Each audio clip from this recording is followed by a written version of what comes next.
શ્રી ગણેશાય નમઃ.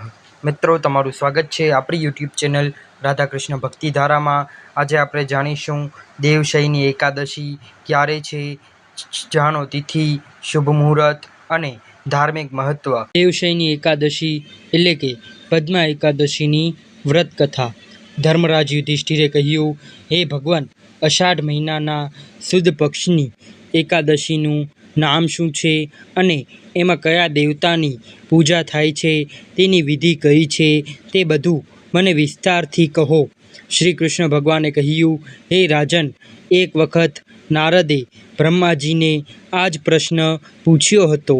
ત્યારે બ્રહ્માજીએ કહ્યું કે નારદ, તમે કલયુગના જીવોના ઉદ્ધાર માટે બધાથી ઉચ્ચ પ્રશ્ન કર્યો છે, કારણ કે એકાદશીનું વ્રત બધા વ્રતો કરતાં શ્રેષ્ઠ છે. આ વ્રતથી બધા જ પાપ નાશ થાય છે.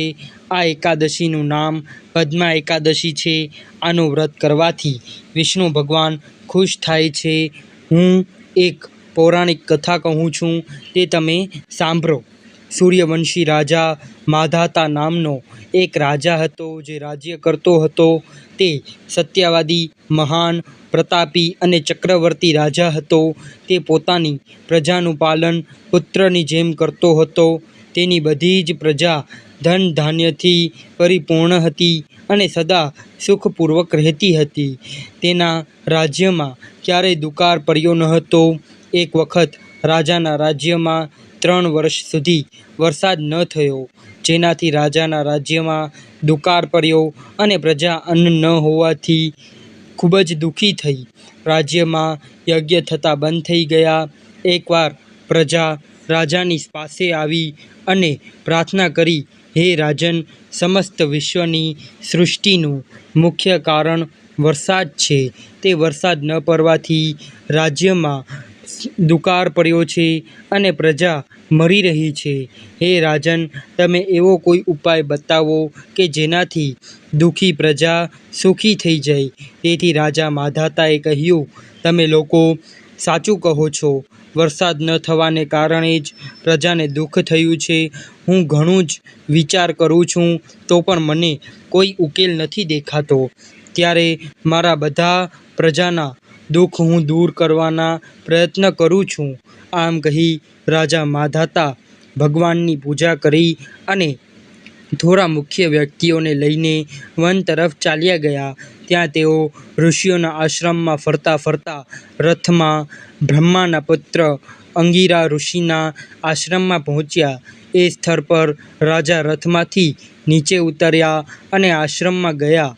ત્યાં મુનિ હમણાં જ નિત્યકર્મ કરીને નિવૃત્ત થયા હતા. રાજાએ તેમના સામે નમસ્કાર કર્યા અને મુનિએ તેમને આશીર્વાદ આપ્યા. પછી રાજાએ કહ્યું, હે રાજન, તમે કોઈ તકલીફ તો નથી? તમારી પ્રજા પણ કુશળપૂર્વક જીવે છે ને?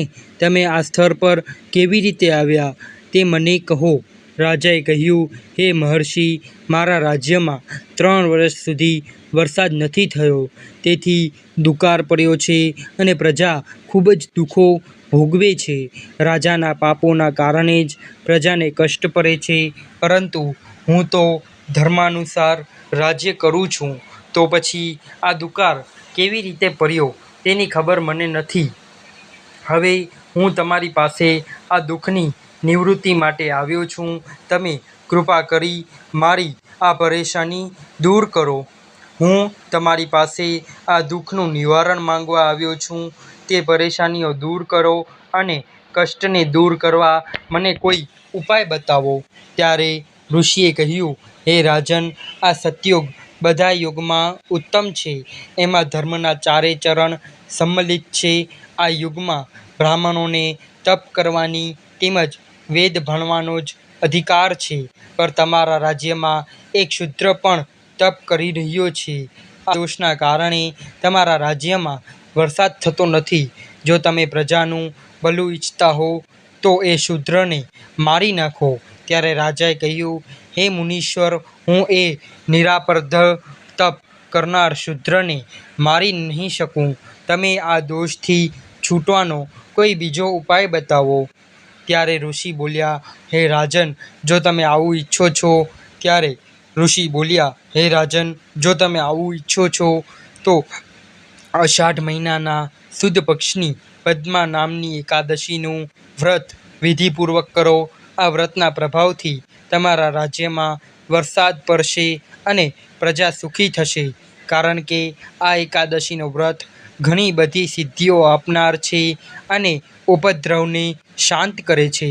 મુનિના આ વાક્યો સાંભળી પોતાના નગરમાં પાછા ફર્યા અને વિધિપૂર્વક પદ્મા એકાદશીનું વ્રત કર્યું. આ વ્રતના પ્રભાવથી રાજ્યમાં વરસાદ થયો અને માનવીઓને સુખ મળ્યું. પદ્મા એકાદશીને દેવશયની એકાદશી પણ કહે છે.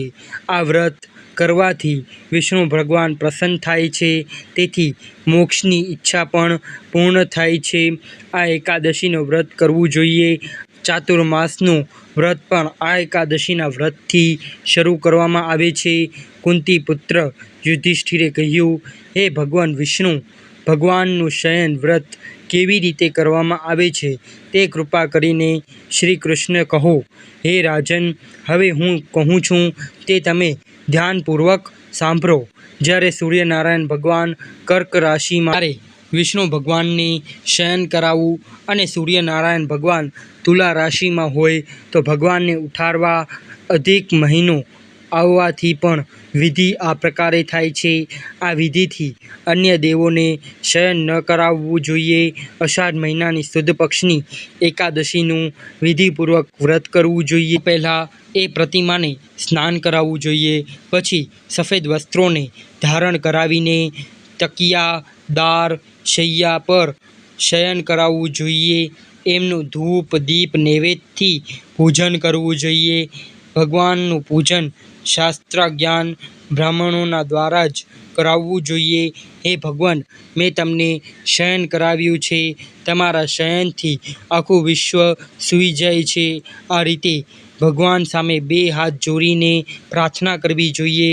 હે ભગવાન, તમે જ્યાં સુધી 4 મહિના સુધી શયન કરો ત્યાં સુધી મારા આ ચાતુર્માસના વ્રતને વિઘ્ન વગર રાખજો.